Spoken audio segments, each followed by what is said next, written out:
Senator Stabenow, thank you very much for your leadership in this area. Last night I had the honor to preside and heard your comments. I think your first comments off the dais was after you heard the other side describe the bill that they say is so big they can't read it, but they had great detail for some reason, that even you wouldn't support such a bill as they described it. And I would agree with you, your comments last night, and after hearing the last hour of what they described, I wouldn't support it. But that's not what this bill's about.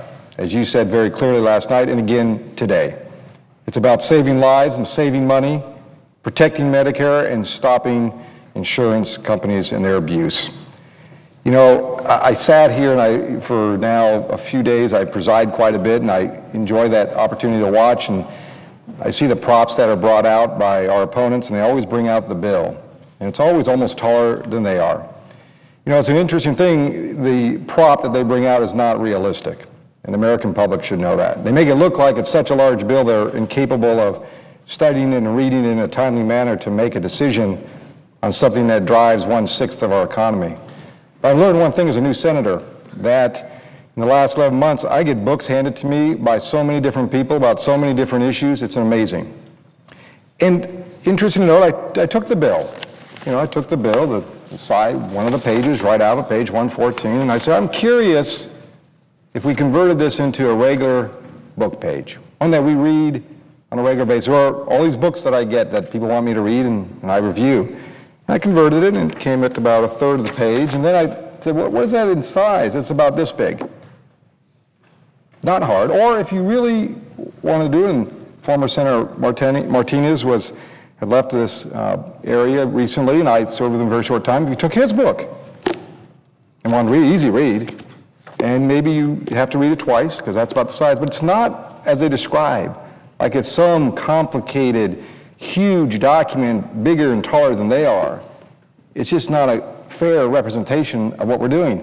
As you know, we have lots of pages here. They work hard every day, and I know they get surprised when I ask them for things in the back, and I grabbed one of their textbooks for just one of their subject matters that they're required to study in order to be proficient in it. If you converted it into bill language, it'd be 4 times the size of that documents that they stack up next to them. But we ask our young people to be well educated, learn the topics, understand what they're referring to when they get their test. It's a simple thing. So I would just encourage our colleagues on the other side to not be so extreme in their views in the sense of how they display the bill, because it's not accurate. And I think it's important that we recognize that. Again, it's short. Probably people can't even see it who might be watching because it's so low on this table.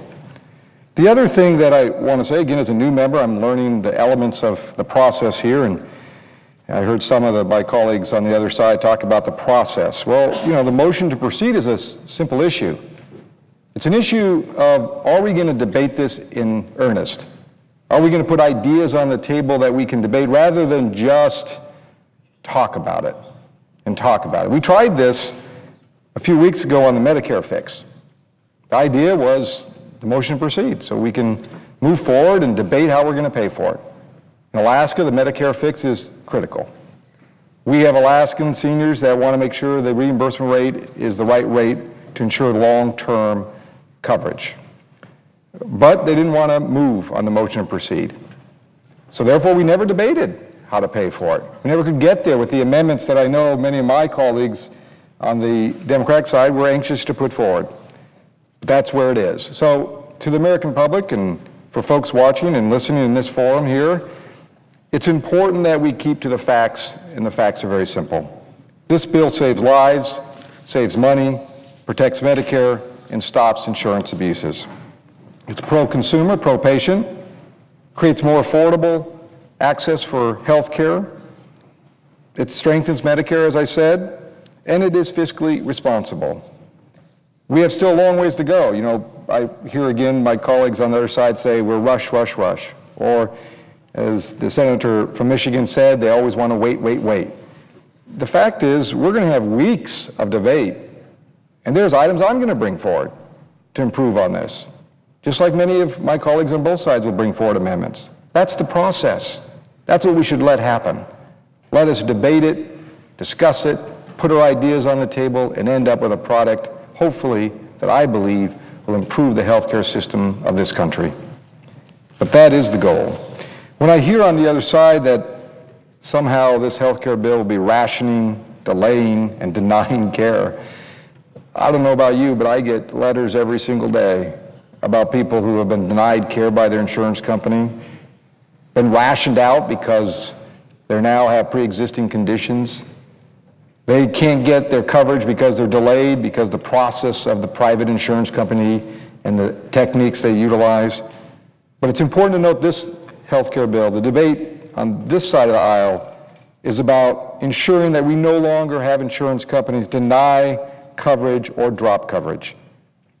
We are asking insurance companies in this bill that they can't place limits on your coverage and ration your care. As I said, no discrimination for pre-existing conditions, free preventive care, making sure that people can access their health care and their insurance. As so eloquently said by Senator Stabenow, who clearly understands the job issues from her state and the struggle in her state of making sure people have the jobs.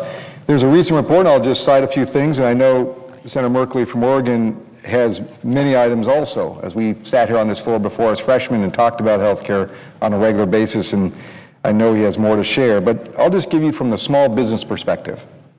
As a small business person, my wife is a small business person for many decades. A report was done by the Small Business Majority, working with MIT, and here's just the basic data. The largest employer in this country are small business people.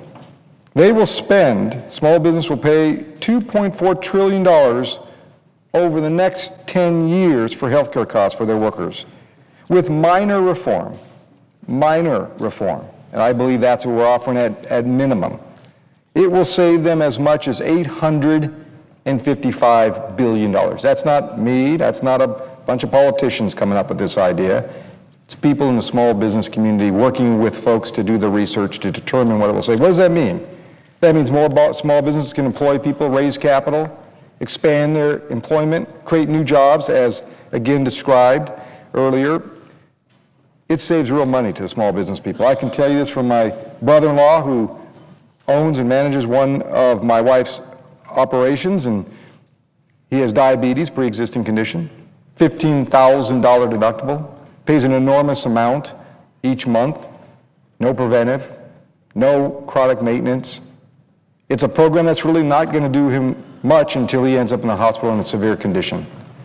Again, this bill is not just about making sure insurance companies are held accountable and doing the right thing for the people who buy insurance, the people who have insurance today, but also creating jobs and making sure the private sector continues to grow.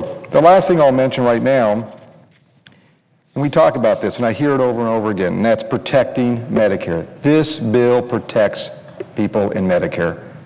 Why I know this is because I've looked at that component of the bill, but most recently, I had to explain this to my mother, who's on Medicare, 71 years old. As she discussed with me just this week, as I was visiting her in her hometown in Carson City, Nevada, and she described her sister, my aunt, Aunt Audrey, who now realized, because of a disease that she has and maintenance drugs that she needs, she's in the donut hole. She's fallen in this deep hole that she has to pay for prescription drugs that she had no idea that she would have to.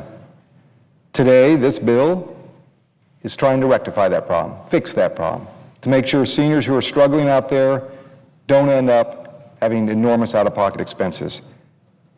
This issue around Medicare is not only real of what we're trying to do and solve the problem, make sure it extends its length of stability, but ensuring that seniors get more. They deserve it, they earned it. This bill moves it forward. And to close, I just want to, again, reemphasize the point that this does reduce the deficit. It has a positive impact to the deficit for this generation and future generations. $127 billion in the first 10 years, $650 billion in the next 10 years. That's what it does. Now, you'll hear all kinds of numbers, and I'm sure people who watch this get, confused as I do at times, listening to all these numbers that they throw out there, but that's the fact. That's not decided by us as Democrats or Republicans. That's the independent office, CBO, that made that determination. They determined that's the positive impact to the deficit. And I think we need to push aside all the debate and rhetoric that's going to be out there that's not really factual, and focus on what's right. So again, as we move forward on healthcare and insurance reform, there'll be a lot of stuff put on the table. There'll be items that I'll put on the table to work to improve, to protect Alaskans. Yes, I'll be parochial at times, but I'll also look to the larger picture of what's good for America. That's what we need to do here. This will be a great debate. It won't end Saturday at 8 o'clock as you hear tonight. It will continue on and on, probably to some folks' dismay, because it will be longer than people want. But the fact is, we will debate this. We will struggle. We will struggle within our own caucus of what the right decision is. But when done, our focus is the American people. Improving the system, the status quo is not acceptable, and ensuring that we save lives, save money, improve Medicare, and hold our insurance companies accountable for the actions they have done.